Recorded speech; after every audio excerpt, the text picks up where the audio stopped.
Jeff Charles is a contributor for RedState.com, for LibertyNation.com, and he co-hosts the Red and Black Show.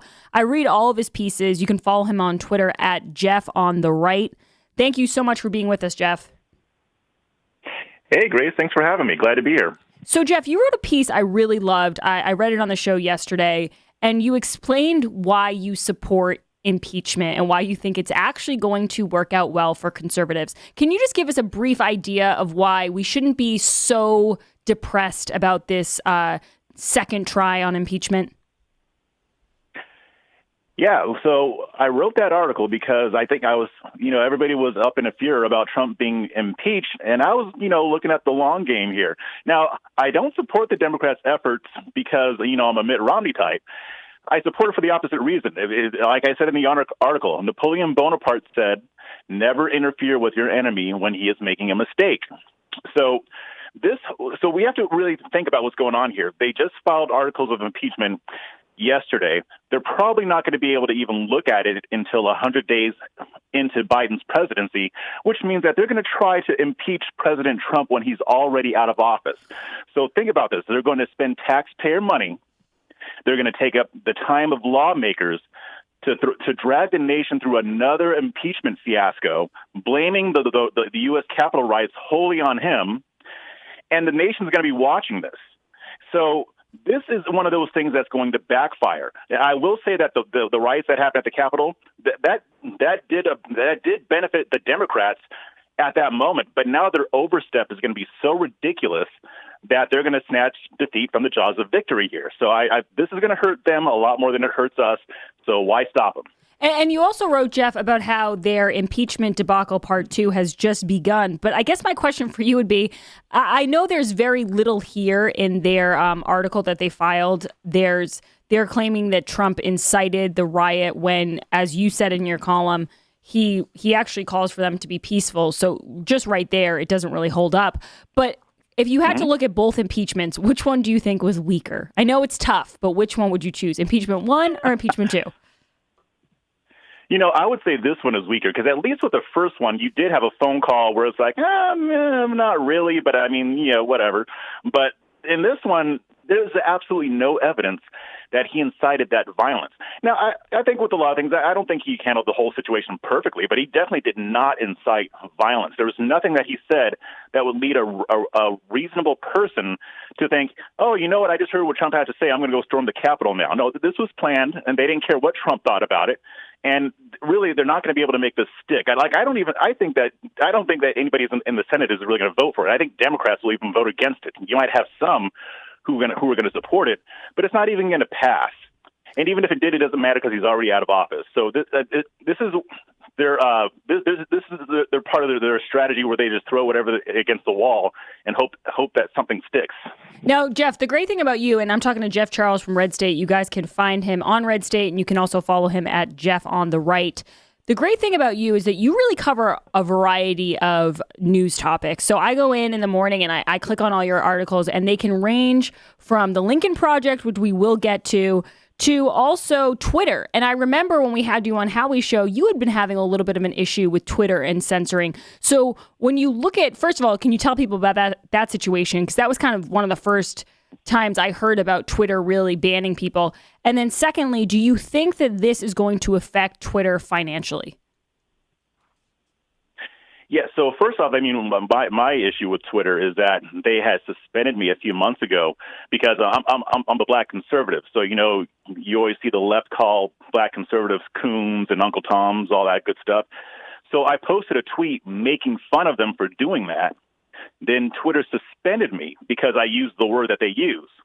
Now, mind you, I can go look up that word right now on Twitter and see tons of people using it as a pejorative against black conservatives or even against other black people, and they're not getting suspended.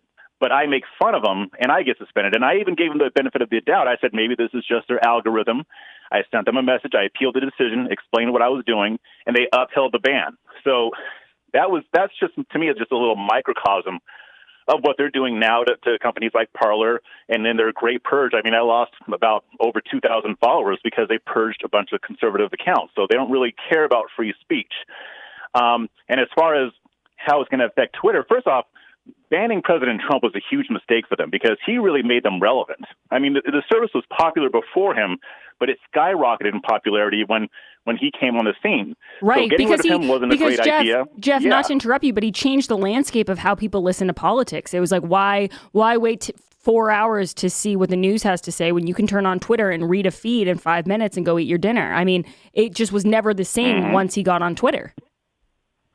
Yeah, and the activist media hated it because he can just bypass them and tell the American people what was on their mind, and if they like it, great. If not, then they don't like it. But that they weren't able to filter it. So, yeah, I mean, it does take it away. But, I mean, Biden's going to have access to Twitter, but Biden doesn't excite people the way Trump did. So it's not going to do anything for them. So I do expect them to lose some more money. I mean, their stock prices are already down as of yesterday, so we'll see how that works out. And then quickly, Jeff, before I move on to the Lincoln Project, because that story just has to be talked about. It hasn't gotten a lot of play from the mainstream media, which I'm sure you can't believe. But I wanted to ask you, could you explain to people a little bit about this this EPIK, EPIK? I know you wrote about it in your column, but explain to people what it is and whether or not you think it's going to work. Yeah, so I don't have an in-depth knowledge of them, but I do know that they're based in Seattle, and the owners will host pretty much anybody because they believe in free speech. Now, they did get rid of 8chan a while back for various reasons because, I mean, there's a lot of issues with them. But they do allow some sites on there that I don't approve of, but they believe in free speech. So when the left came after Gab, like they are with Parler right now, Gab had to find another hosting network. Because the thing is, if you have an online a social media platform, and let's say they don't want to carry in the Google Store or the Apple Store, you can still have your website. You can still function. But if they go after your hosting, now you're shut down, and that's what's happening to Parler right now. So they're going to be working with EPIK that will host sites like Gab and sites like Parler. Again, even with Gab, I mean, there's a lot of stuff on there that I wasn't really into. But the thing is, they start out with the more fringe aspects, and then they want to move it in to where they're banning more mainstream outlets. Parler was not very rife with white nationalists or anything like that at all. I'm on Parler. So that's basically what's happening. So I think we're going to see more of that going forward. I think if conservatives are wise, they're going to build more hosting platforms like EPIK to make sure that when the left comes after them, they're not able to destroy other platforms. Now, Jeff, just to move on really quickly here, you talk about the Lincoln Project and how they're out for praise from liberals when they're never really going to be accepted. Like a Steve Schmidt is never going to be, the toast of the town in the liberal media. Can you explain a little bit about the database that they're trying to compile at the Lincoln Project? Yeah, it's like, I almost feel sorry for them because they're like that, the simp that keeps going after the girl that will never give them the time of day. Yeah. Like they're so out of it that they don't even get friend zone. Like they don't even get up to the friend zone level with the left. But yeah, they're trying to compile a database, and they made it clear that it's not going to give out personal information. But what they're doing is they're targeting people who work in the White House under Trump that helped them with his agenda. And their goal is to ruin their careers so that they're not able to further themselves in their careers or get other jobs. They're probably going to harass them like they did with the law firm that was representing the Trump team that was challenging some of the election results, got them to step down. So that's really their strategy right now. So basically, they claim to be conservatives, but in order to get favor from the left, they're adopting some of the left's tactics. Right. And it really did backfire in a big way. And this is a story that I don't think is getting enough press. Ryan Gurdusky was on Twitter, and he started, calling out some Lincoln Project people. Can you explain that? Yeah. Well, one of my colleagues wrote about that, actually, as Sister told you, I believe. And he basically, people obviously just sent him this stuff, but one of the guys, I think his last name was Weaver, he was grooming young men and using sex as a way to basically offering things in exchange for sex to get them into key positions in the Lincoln Project. Yeah, so the name is not going to report on that. The name is John Weaver, and Ryan Gurdusky publicly alleged that John Weaver, another prominent member of the Lincoln Project, was grooming young men for sex. And then a lot of people started DMing him. Again, we don't know the validity of these charges, but there was a level of irony, I thought, that while they're trying to compile this database of people for their political opinions, they're not exactly upstanding citizens, it would seem. Yeah, they might want to look more in their own ranks for wrongdoing instead of just focusing on, these baseless claims against White House officials. Right, exactly. Well, Jeff Charles, thank you so much. And do you have anything you want to promote? I know you have the Red and Black Show podcast, which is awesome, and you're on RedState.com and you're on LibertyNation.com. Is there anything else people should be keeping their eyes out for? Yeah. Check out my YouTube channel, Breaking Conservatarian, on YouTube. YouTube is still allowing that up with that title? That's surprising to me.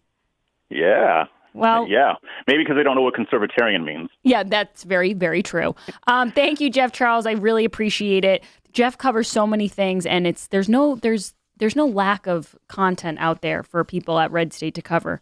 But I like getting his take on the impeachment because I am curious what people think about this. I mean, I felt the same way, overplaying their hand, overstepping.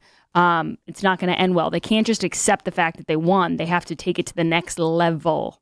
Guys, we have so much more to get to.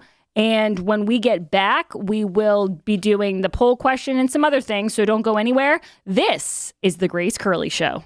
You can call her late for dinner. Just don't call her Gracie. It's the Grace Curley Show.